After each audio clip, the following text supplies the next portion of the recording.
మేషరాశి.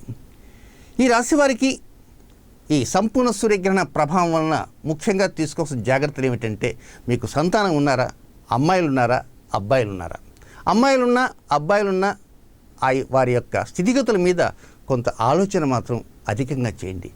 వారు విద్యార్థులు కావచ్చు, విద్యార్థినులు కావచ్చు, లేక వయసులో ఉద్యోగస్తులు కావచ్చు, ఎవరైనా కావచ్చు. కానీ వారికి ఉన్నటువంటి సమస్య ఏమిటి అనేటువంటి ఆలోచన మీరు చేయాలి. తల్లిదండ్రులుగా చేయాల్సిన అవసరం అంటూ ఉంటుంది మేషరాశి జాతకులు. అలాగే వివాహం చేయవలసిన వారు ఉన్నప్పటికీ కూడా వారి యొక్క స్థితిగతులు, వివాహానికి సమయం ఆసన్నమైంది, మరి ఎందుకు ఆలస్యం అవుతున్నది, లేదా వివాహం ఇటీవలే చేశాం కానీ ఏదో తెలియనటువంటి సమస్య ఏదైనా ఉన్నదా లేదా అనే అంశాల మీద కూడా దృష్టి ఉంచాలి.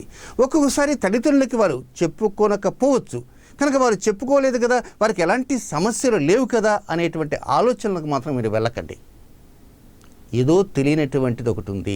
అది ఆర్థిక సమస్య కావచ్చు, దాంపత్య సమస్య కావచ్చు, లేక రుణ సమస్య కావచ్చు, అనారోగ్య సమస్య కావచ్చు, లేదా ఏదో తెలియని మానసిక శారీరకమైనటువంటి రుగ్మత ఏదో ఉండటానికి అవకాశం ఉండే స్థితి ఉంది.